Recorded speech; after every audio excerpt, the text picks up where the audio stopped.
بالاروی نرخ نیروی برق ساکنان تاجیکستان را آزرده کرده است چون به این هم از بیکاری و مزد پس در پرداخت پول برق مشکل می‌کشیدند.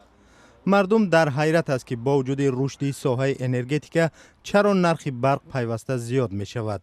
این هم در حالی است که بالاروی نوبتی در آستانه به کار انداختن چرخه دوم نیروگاه راغون صورت می گیرد. این گل گلزار کردن رحمت میگیم جناب ده. یکی خیلی کمتر ارزان کنه. میخوایم که همه روغن خودمون که بهترینش اگر روغن دیم 6 ساعتیان نرخ نخیزه بهترین برای خلق تاجیک میشه که بسیار خلق تاجیک شاید نکنه زندگی مردم تاجیک بسیار بهترین میشه. خدا گفتیم که همه کسی روغن با کار دروه این دیم شکل با کار میدروه و ارزان ترش خوبتر میشه.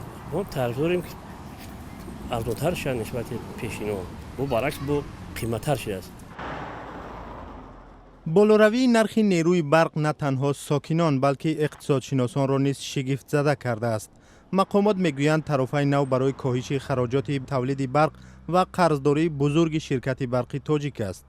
اقتصادشناسان بر اینند که مقامات به نوع میخواهند قرض تقریبا 2.5 میلیارد دلاری شرکت را از جیب اهالی پرداخت نمایند. هر دفعه بعد از بالا بردن قیمت نیروی برق معاش کارمندان این ساحه را نیز بلند میبرند. یعنی خلاصه کردن ممکن است که ما باید برای فایده کارمندان این ساحه سهم گذاریم. من هیچ وقت نشنیدم که برقی تاجیک برای رشد ساحه مبلغی کلان جدا کرده باشد. آنها همیشه قرض دارند.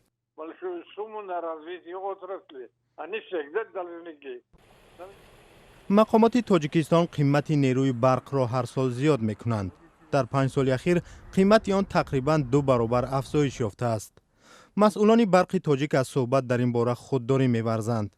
آنها میگویند این قرار حکومت است و به حکم اجرا درآمده و جای بحث ندارد.